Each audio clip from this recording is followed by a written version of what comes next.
할렐루야. 요즘에 인기 있는 드라마가 한 편이 있습니다. 무엇이지요? 네, 태양의 후예라는 드라마가 아주 인기리에 방송 중입니다. 그래서 제가 어떻게 인터넷 검색을 하다가 하나 재밌는 글귀가 있어서 제가 한번 준비해 봤습니다. 제목은 이렇습니다. 송중기가 나오는 수목 드라마 태양의 후예에 대비하는 남편의 행동 요령. 1. 수목에는 반드시 저녁 식사를 해결하고 집에 들어간다. 2. 최소한 9시 이후부터는 본방 사수를 준비하기 시작하므로 신경 쓰이지 않게 해야 한다. 만일 10시 직전까지 무언가 할 일이 남아있으면 신경이 날카로워질 수 있다. 3. 10시 이후에는 감정이입에 방해되는 일체 행동을 하지 말아야 한다. 말을 거는 것은 재앙을 초래한다. 가능하다면 눈에 띄지 않는 것이 좋다. 4. 본방 후에 특별히 주의해야 한다. 송중기의 잔영이 남아있기 때문에 다음날 아침까지 얼쩡거리지 않는 편이 낫다. 할 말이 있다고 방송 끝나자마자 말 거면 찹찹함이 뒤섞인 표정과 한숨 소리를 듣게 된다. 이게 남편이 주의해야 될 상황이라 합니다. 한번 이 내용을 보면서 저는 잘하고 있는 것 같아요. 네, 특별히 이렇게 수요예배 드리고 집에 들어가서 저 혼자 밥 챙겨 먹어야 되면 챙겨 먹고 별다른 것을 하지 않습니다. 그리고 TV 그 앞에서 얼마나 앉아서 집중을 하고 있는지 말을 걸어도 대답조차 하지 않고 그 이후에는 저는 잡니다. 제가 혼자서 뭘 하는지 모르겠지만 하여튼 저는 여기에 대해서 참 착한 남편인 것 같아요. 요즘에 제가 자주 물어봅니다. 너 혈액형이 뭐니? 이 드라마 보신 분들은 압니다. 너 혈액형이 뭐니? 영원 집사님 혈액형이 뭡니까? 이상형입니다. 이상형 또 종신형 막 그러던데 하여튼 저는 이 글귀를 보면서 왜 이 글귀를 이 귀한 시간에 얼마 없는 시간에 말씀을 드리냐면 참 답답했습니다. 무엇이 답답했냐면 여러분들은 오늘 예배 오기 전에 이런 준비를 하고 오셨습니까? 그러니까 또 답답한 것은 그래도 이렇게 말씀을 전하는 것이 아직까지 많이 부족한가 보다. 저희 집을 상황을 보아도 이 준비하는 상황들은 거의 없거든요. 어느 때와 마찬가지로 고함이 오고 가고 어느 때와 마찬가지로 아이들과의 난장판이 일어나고 어느 날과 마찬가지로 분주하게 바쁘게 짝이 없는데 최소한 9시부터 준비하고 있다는 합니까? 저희 와이프가요, 저희 사모님이 제가 뉴스를 보는 걸 처음 봤습니다. 네, 9시부터 뉴스를 틀어놨더라고요. 보통 뉴스를 잘 안 보고 제가 뉴스를 좀 볼래 해도 잘 못 보거든요. 특히 수요일 목요일 날 뉴스를 보고 있는 장면을 제가 발견을 하고 가만히 보니까는 그 애가 나와요. 네, 뉴스에. 그래서 TV를 보니까 그 9시 뉴스 시청률이 확 올랐다 하더라고요. 그리고 얼마나 이 사람들이 꼼수를 쓰냐면 방송됐던 부분을 편집해서 다음날 뉴스에도 또 틀어준다고 그렇게 얘기를 하더라고요. 여러분 더 열심히 하겠습니다. 네, 여러분들이 이런 마음가짐을 가지고 말씀을 듣기 전에 내가 이런 준비와 이런 마음가짐과 이런 두근거림과 16버작밖에 안 된다면서요. 이게 안타깝다 안 합니까 벌써? 이게 또 사전 다 녹화된 방송이라서 더 늘리지도 못한대요. 보통 드라마는 인기 많으면 2, 3회 더 별에서 온 그대 얼마나 늘렸습니까? 늘려하다 보니까 나중에는 스토리 이상이 되고 막 그랬는데 요거는 딱 16부작 미리 사전 촬영분이라서 더 이상 늘리지도 못한다. 얼마나 안타깝습니까? 말씀을 이렇게 안타까워하셔야 됩니다. 여러분 제 방송 엄청나게 보시잖아요. 여러분 네, 또 TV에서도 엄청나게 합니다. 저희 교회에 올려놓은 말씀이 10회 이상을 넘어가 본 적이 없습니다. 조회수 10회가 넘어가지 않습니다. 그것도요 금요일까지 빵이다가 금요일날 짝짝짝짝 올라갑니다. 희한하죠.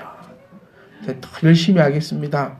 이 태양의 후예보다 하나님 말씀이 더 달콤할 수 있도록 최선의 노력을 다하겠습니다. 송중기보다 제 영혼이 더 잘생겼습니다. 네, 송중기 영혼 별로 못생겼을 거예요. 걔는 생기만 버르지하게 생겨가지고 영혼은 아마 쓰고도 그렇게 아유 또 이만 하면 안 될 것 같아. 또 막 그 협박 메일 받을라요. 하여튼 사랑하는 성도 여러분, 우리 이런 마음가짐이 하나님 말씀 가운데 더욱더 넘쳐나기를 주의 이름으로 부탁드립니다. 베드로후서 1장 지금 몇 주째 말씀을 나누고 있습니다. 여러분 반성하세요. 얼마만큼 읽어보셨습니까? 베드로후서를 전부 다 읽으라는 얘기도 아니고 우리 1장 1절부터 11절까지 이제 여러분들이 아마 하루에 한 번 정도 보셨으면 이제는 내 머릿속에 그것이 입력이 되어 있어야 합니다. 제가 확인을 하지 않겠는데요. 여러분이 태양의 후예보다 이 베드로후서의 말씀을 더욱더 가깝게 두고 생활했는지 한번 반성해보고 한번 생각해 보셔야 합니다.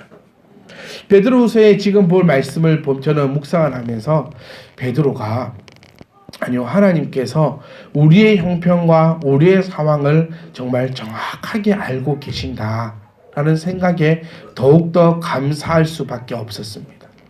믿음 위에 덕을 세우라고 말씀하고 있습니다.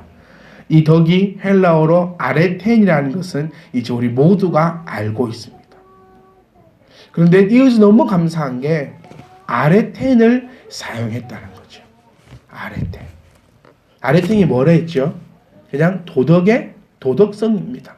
도덕성. 특별히 무엇인가를 요구하는 것이 아니라 그냥 일상적인 도덕성을 믿음 있는 자들은 가져야 된다라고 이야기하고 있다는 겁니다. 이 얼마나 감사하며 또 이 얼마나 창피한 일인 줄 모르겠습니다. 베드로가 활동을 했던 그 시대와 지금 시대가 별반 다를 것이 없었던 시대라는 것이 이 말씀을 통해서 드러나고 있습니다.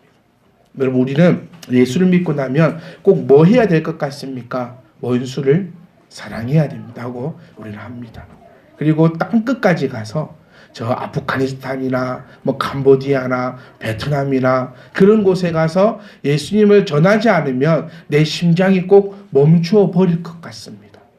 하나님께서 과연 나에게 무엇을 준비하셨을까? 하나님께서 나에게 무엇을 요구하실까? 하나님께서 나에게 어떠한 것을 하라고 명령하실까? 라는 마음만 가지고 우리는 살아가고 있을 수 있습니다. 그런데 하나님께서는 우리에게 아레텐을 이야기한다는 겁니다. 원수 사랑하라고 얘기하지 않습니다. 뭐 어마어마한 큰 일을 하라고 얘기하고 있지 않습니다. 그냥 도덕적인 탁월성을 가지고 있어야 한다는 겁니다. 얼마나 기초가 되지 않으면 이 말씀을 보면서 저는 참 부끄러웠습니다. 여러분 이 말씀을 들으면서 여러분 마음은 과연 어떠합니까? 원수를 사랑하기 전에 원수 아닌 자도 사랑할 수 있어야 되지 않겠습니까? 남을 위해 내가 희생할 수 있는 것보다 먼저 나를 위해서도 할 수 있어야 되지 않겠습니까?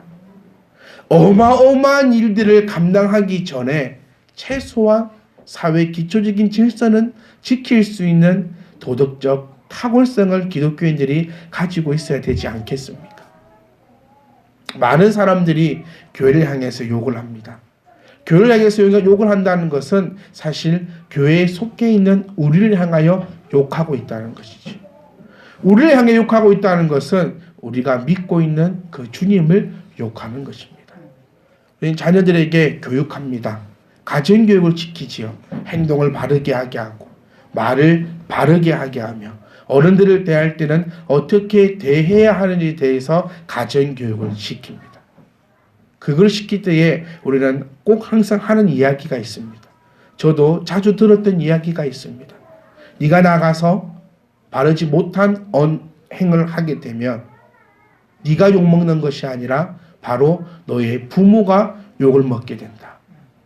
참 무서운 말 아니었습니까? 내가 한 행동과 내가 한 언행과 내가 한 생각에 의해서 내가 욕먹는 것이 아니라 내 뒤에 있는 나의 부모님이 욕을 먹는다. 그렇기 때문에 더 정신을 차리고 어른을 대할 때는 공경하려고 노력을 했던 것 같습니다. 마찬가지입니다. 교회가 욕먹는다. 사실 우리 또한 얼마나 욕을 많이 합니까? 특정 교회를 얘기하면서 욕을 합니다. 그리고 특정 목사님을 이야기하면서 우리 욕을 할 때도 있습니다. 그리고 특정 성도들을 이야기하며 욕을 할 때도 있습니다. 그것을 엄밀히 더 찾아보면 그를 통하여서 그 뒤에 있는 예수 그리스도가 욕을 먹고 있다는 사실을 우리는 기억을 하셔야 한다는 겁니다. 여러분, 아레텐입니다. 아레텐.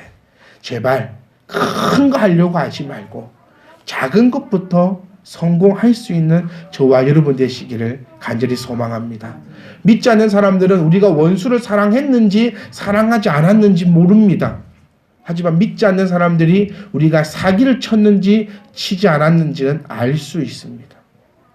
믿지 않는 자들이 우리가 복음을 들고 저 세계로 나갔는지 나가지 않았는지는 우리는 그 사람들은 모릅니다. 하지만 믿는 자들이 물건 팔 때 거짓말 했는지 안 했는지는 알 수 있다는 것입니다. 저 또한 그렇습니다. 장로님이다. 장로님이 하는 가게에서는 뭘 사기가 싫습니다. 왜요? 깎아달라 하기도 그렇고. 그렇다고 해서 이게 내가 잘 사고 있는 건지도 잘 모르겠고. 무슨 말인지 이해가십니까?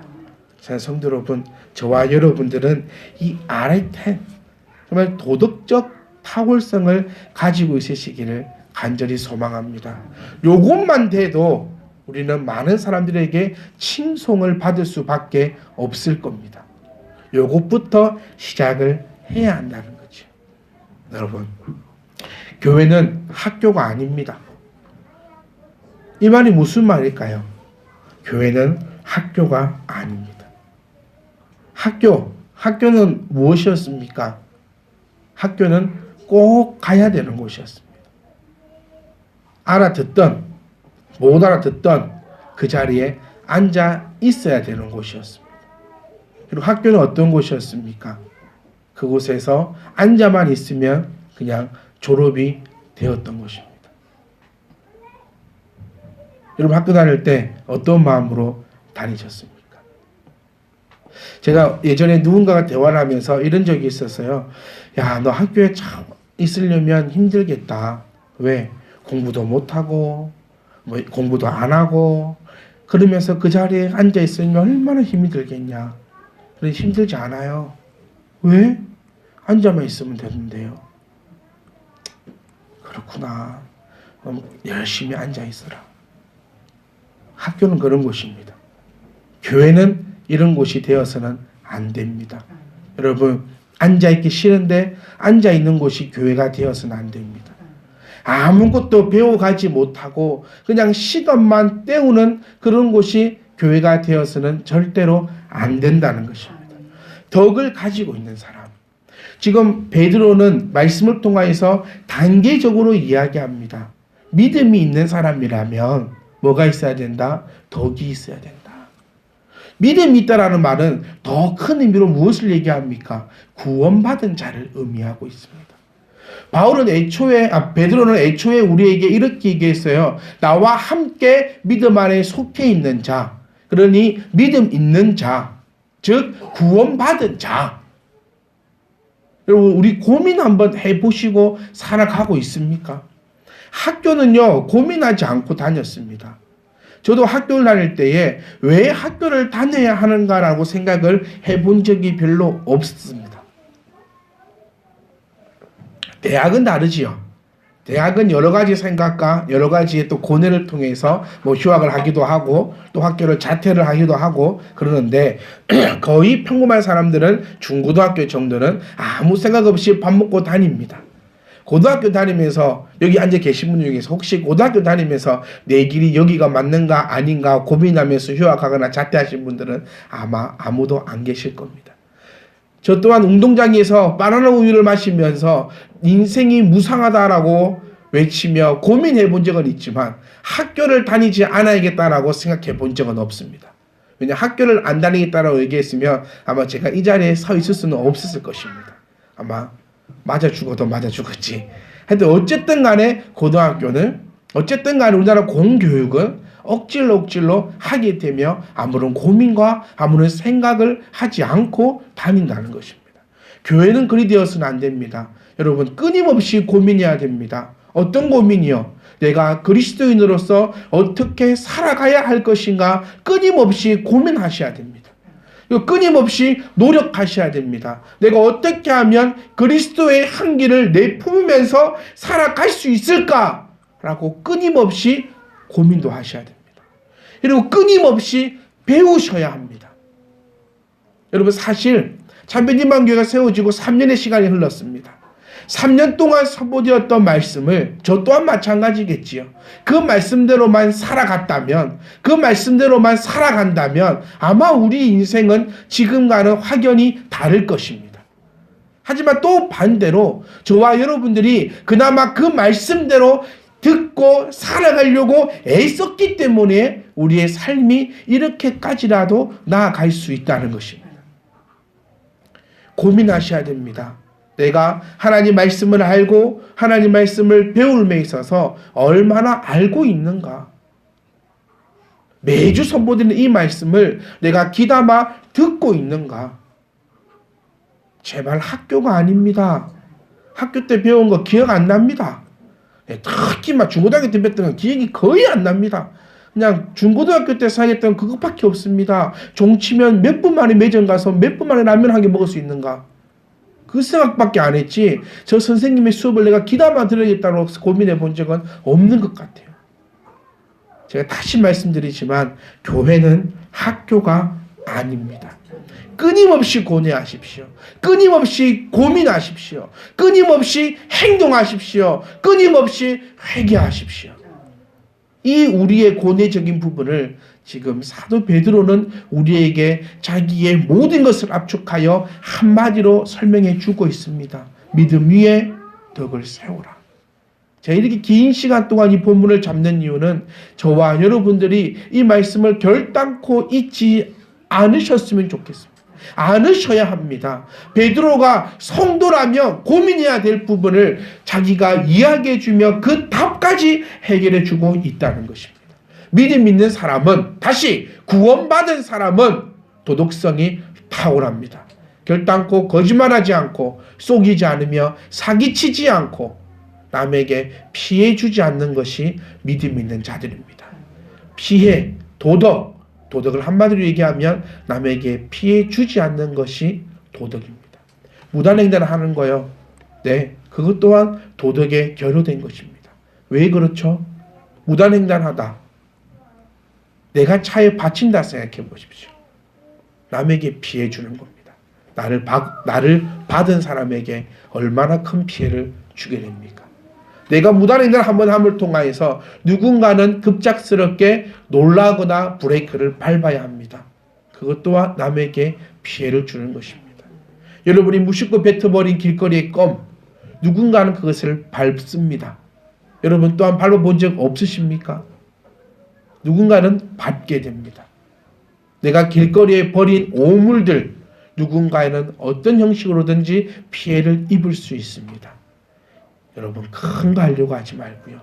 우리 이 믿음 있는 자들이 해야 할 첫 번째 덕목이 바로 이 도덕성의 탁월함. 제발 남에게 피해 주는 행위가 우리 가운데 나타나지 않기를 간절히 소망합니다. 그리고 이 덕 있는 사람입니다. 이제는 계속해서 차고 올라가지요. 그러니까 믿음 있는 사람은 덕을 세워야 하고 또 덕이 있는 사람은 또 다음이 있는데 그것이 뭐냐 하면 지식입니다. 덕이 있는 사람. 그러니까 우리 옛 어르신들 말씀이 참 틀린 게 없는 것 같아요. 우리 목사가 되기 전에 신학교에서 이렇게 가르칩니다. 목사가 되기 전에 성도가 되어라. 우리 어르신들 이렇게 얘기하지 않습니까? 성인이 되기 전에 사람이 되어라. 사람이 되어라. 그러니 구원받은 자는 덕이 있어야 한다. 그것이 사람의 기초적인 부분이죠. 이 덕이라는 것은 믿는 자가 가져야 할 아주 기초적인 겁니다. 그리고 그것을 가진 자는 그 다음에 쌓아야 할 것이 지식인데 이 지식은 기독교인이 덕 있는 생활을 하며 하나님의 뜻대로 살아가긴 데에 꼭 필요한 지혜 또는 통찰력을 말합니다. 다시 말하면요, 덕 있게 살고 싶어요. 그런데 덕 있게 사는 것이 어떻게 사는 것인지를 모른다는 겁니다. 그러니 뭐가 있어야 된다? 지혜가 있어야 한다는 겁니다. 여러분이 아무리 하나님 말씀대로 살고 싶어도 하나님 말씀을 모르는데 어떻게 살아갑니까? 제가 숱한 청년들을 만나면서 이런 얘기를 자주 합니다. 저는 하나님의 일을 할 거예요. 무슨 사역을 할 거예요. 이런 일을 할 거예요. 저런 일을 할 거예요. 저는 그 친구들에게 조용히 묻습니다. 성경은 한번 읽어보았니? 성경을 일독은 한번 해보았니? 대부분의 들었던 대답은 아니요. 아직이요. 그런데 어떻게 네 입에서는 하나님의 일을 감당할 거란 얘기가 나오냐? 하나님이 저를 불렀거든요. 어떤 식으로 부르니? 우리는 가장 기초적인 것부터 제대로 쌓아서 올라가야 합니다. 여러분, 지혜가 있는 자, 이 지혜가 있는 자만 덕을 쌓을 수 있다는 것입니다. 이 덕에는 두 가지 덕으로 나뉩니다. 처음에 말씀드렸던 사회에서 요구하는 사회적, 도덕적 탁월함이 있을 것이고요. 두 번째로 얘기하는 하나님께서 요구하는 이 덕이 있다는 것입니다. 이것을 무엇을 통해서 쌓아갈 수 있느냐? 바로 이 덕의 지식이 있어야만 쌓아갈 수가 있다는 거죠. 여러분, 모르면요 그냥 넘어가지 마세요. 학교처럼 모른다고 그냥 앉아있지 마세요. 모르겠으면 물어보셔야 합니다.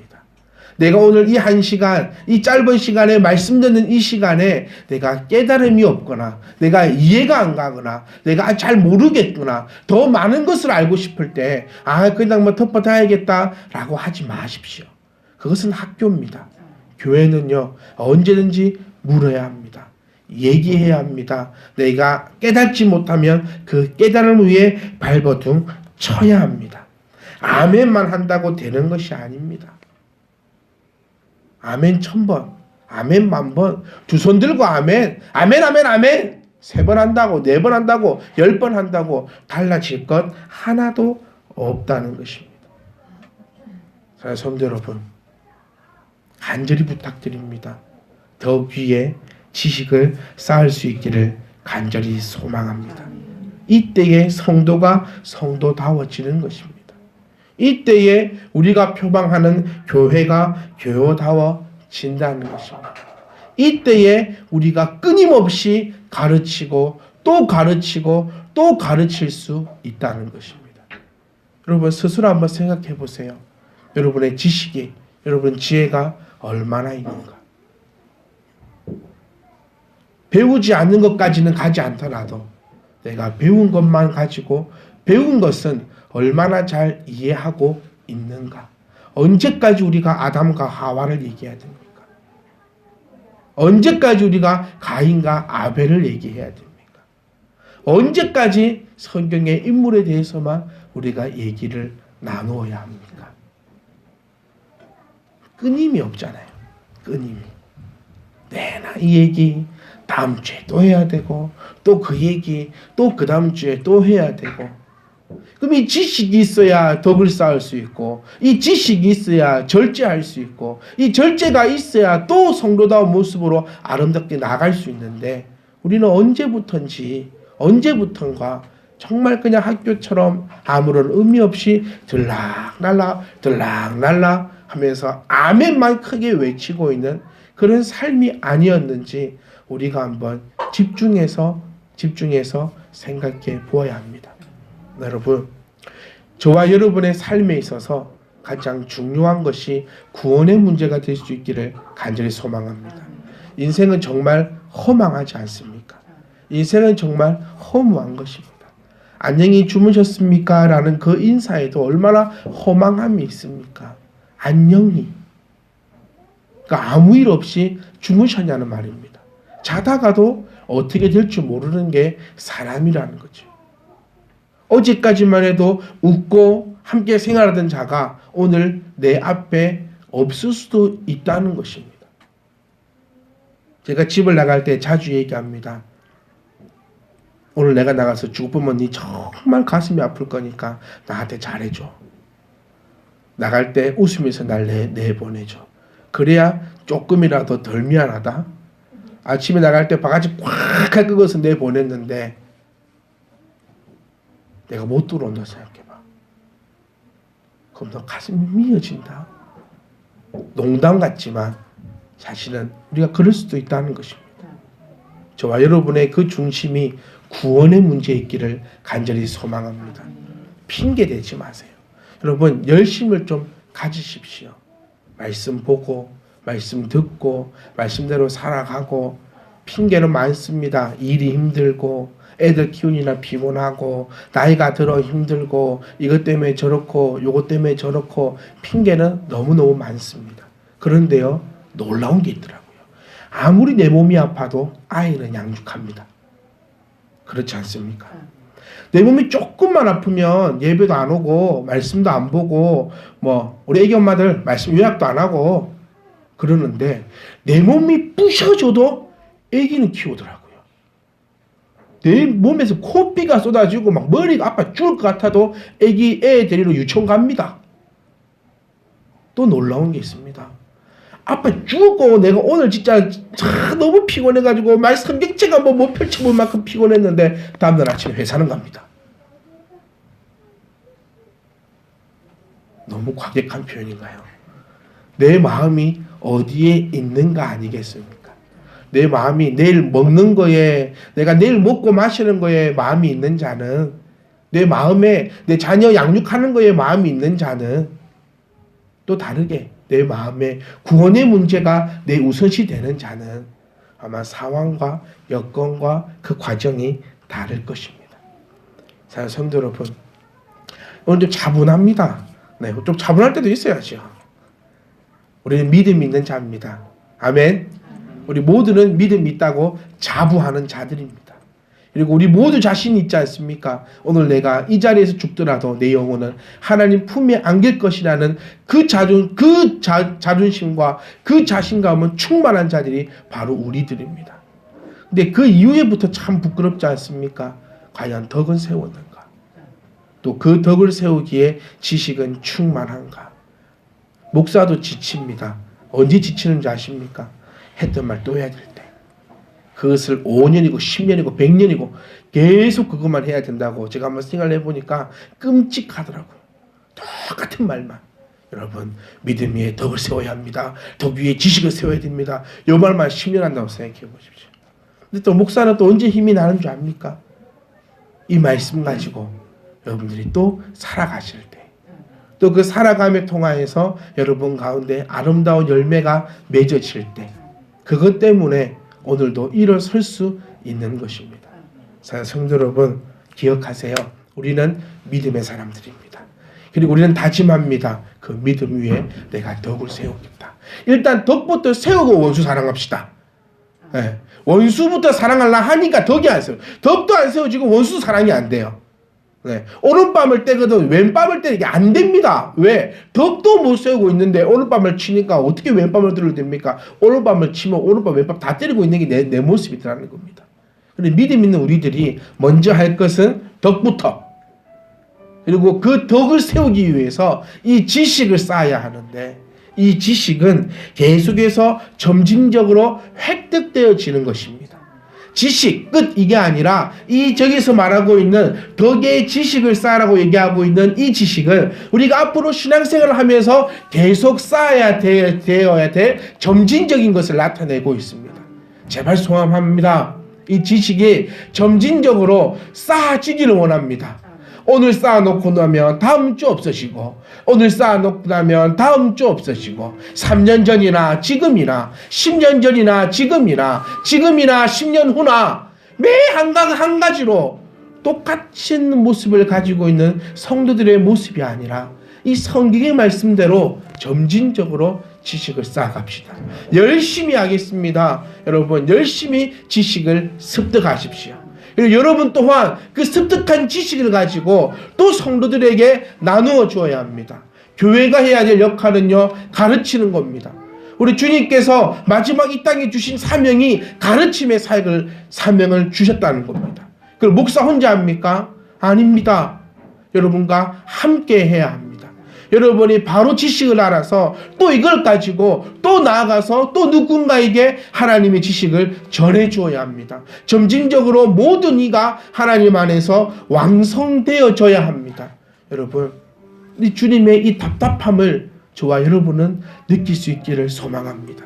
믿음이 있다라고 얘기하면서 점진적으로 지식이 습득되어지지 않는 우리의 모습, 또 저들의 모습, 또 그들의 모습을 보면서 정말 가슴 아파하고 한탄해하며 이 답답해하실 주님을 기억하면서 저와 여러분들은 꼭 다짐하고 꼭 주님 앞에 약속했으면 좋겠습니다. 주님, 나에게 믿음 허락하셨사오니 내가 아름다운 덕으로 주님의 이름을 날리겠습니다. 내가 이 덕을 쌓아감에 있어 하나님께 주시는 이 지혜로 말미암아 모든 것을 감당하겠습니다 라고 고백하고 또 고백하는 저와 여러분의 삶이 되시기를 간절히 소망합니다.